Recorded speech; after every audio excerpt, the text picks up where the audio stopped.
ভাই ব্যাপারটা ওই রকম না, মানে গুলশান টু গুলিস্তান মানে সব শ্রেণীর মানুষ।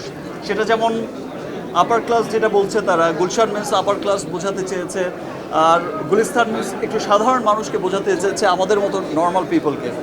সো বলছে যে গুলশান টু গুলিস্তান সর্বস্তরের মানুষ দেখছে, এবং যেই চিত্র আমি দেখেছি মাল্টিপ্লেক্সগুলোতে, যেই চিত্র আমি দেখেছি সিঙ্গেল স্ক্রিনগুলোতে, শরৎচন্দ্র চট্টোপাধ্যায়ের কালজয়ী উপন্যাস দেবদাস অবলম্বনে নির্মিত সিনেমায় অভিনয় করে দর্শক সমালোচকদের প্রশংসা পেয়েছিলেন ঢালিউড তারকা শাকিব খান। 2013 সালে মুক্তি পাওয়া চাষী নজরুল ইসলাম পরিচালিত সিনেমাটিতে তার অভিনয় নিয়ে সেই সময় বেশ আলোচনা হয়েছিল। তবে ব্যস্ততার কারণে চরিত্রটিতে নিজের সর্বোচ্চটা দিতে পারেননি বলে মনে করেন শাকিব। তাই সুযোগ পেলে আবারও দেবদাস চরিত্রে অভিনয় করার ইচ্ছা প্রকাশ করেছেন এই অভিনেতা। সম্প্রতি চ্যানেল আই এর এক বিশেষ অনুষ্ঠানে সাংবাদিক আব্দুর রহমানের মুখোমুখি হয়ে নিজের এই ইচ্ছার কথা জানান শাকিব খান। এত পরিশ্রম করে কাজ করেছে এবং মন দিয়ে কাজ করেছে, আর্টিস্টরা এখানে কাজ করেছে।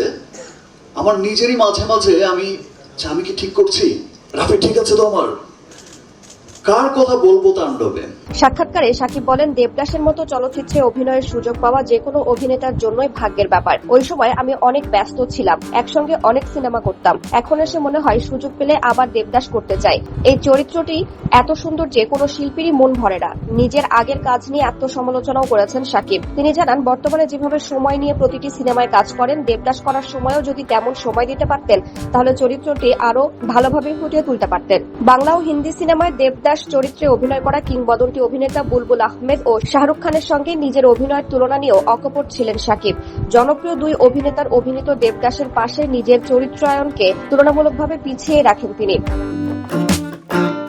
তবে পর্দায় বিরোহী দেবদাস হলেও বাস্তব জীবনে তিনি তেমন নন, এমন প্রশ্নের মুখে হাসতে হাসতে শাকিব বলেন, না, আমি ব্যক্তি জীবনে খুব সুন্দরভাবে বাঁচতে ভালোবাসি, হাসি আনন্দের দিন কাটাতে চাই। চাষী নজরুল ইসলাম পরিচালিত দেবদাসে শাকিব খানের বিপরীতে পার্বতী চরিত্রে অভিনয় করেছিলেন অপু বিশ্বাস, আর চন্দ্রমুখীর ভূমিকায় দেখা গিয়েছিল মৌসুমীকে। এদিকে ভবিষ্যতে আবারও দেবদাস চরিত্রে অভিনয়ের সুযোগ এলে সিনেমাটির কেন্দ্রীয় নারী চরিত্রে কাকে দেখতে চান, এমন প্রশ্নও করা হয় শাকিবকে। তবে এ বিষয়ে কোনো নাম উল্লেখ না করে নায়ক বলেন, সেসব উত্তর সময়ই বলে দেবে।